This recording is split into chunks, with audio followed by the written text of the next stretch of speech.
నమస్తే, welcome to dot news. నేను సునీత. అమర్నాథ్కు ఈసారి హ్యాండేనా? నా జీవితం జగనన్న చేతుల్లో ఉంది, ఆయన ఏం చేసినా నాకు ఇష్టమే అని పొలిటికల్ మీటింగుల్లో గట్టిగా చెప్పే అమర్నాథ్కు అనకాపల్లి కూడా దక్కదని తెలిసాక కన్నీళ్లు ఆగలేదు.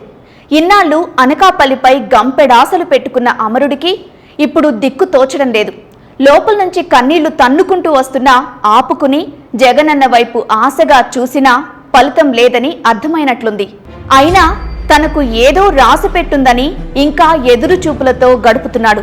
ఇంతకీ ఈసారి టికెట్ వస్తుందా రాదా? ఇన్నాళ్లు అనకాపల్లి తనదేననుకున్న అమర్నాథ్కు మలసాల భరత్ రూపంలో బ్రేక్ పడింది. ఈ విషయం అనకాపల్లిలో జరిగిన చేయూత సభలో ముఖ్యమంత్రి క్లారిటీ ఇచ్చారు. రోజు రోజుకి ఎన్నికలు దగ్గర పడుతున్నాయి. అభ్యర్థుల ఎంపిక ఇంకా పూర్తి కాలేదు.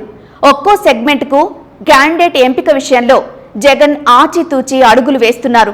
చేయూత సభలో పక్కనే అమర్నాథ్ ఉన్నా కూడా భరత్ను గెలిపించండి అని చెప్పి అనకాపల్లిపై అమర్నాథ్ పెట్టుకున్న ఆశల్ని స్వీప్ చేశారు.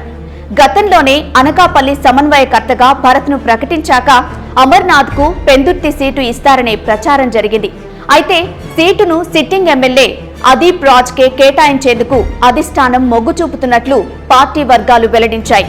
మరోవైపు యలమంచిలి, చోడవరం తదితర చోట్ల అమర్నాథ్కు సీటిస్తారని ప్రచారం జరిగినా సామాజిక సమీకరణాల నేపథ్యంలో అధిష్టానం ఆయనకు మొండు చేయి చూపించింది.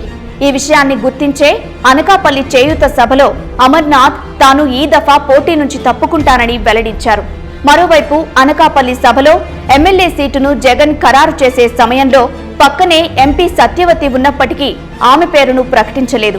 ఆ స్థానాన్ని ఆడారి ఆనంద్ సోదరి పీలా కుమారి, బొట్టేటి కాశీ విశ్వనాథ్లలో ఒకరికి ఇచ్చే అవకాశం ఉన్నట్లు పార్టీ వర్గాలు వెల్లడించాయి. ఇప్పుడు వీరిద్దరి పయనం ఎటువైపు అన్నది ఆసక్తికరంగా మారింది.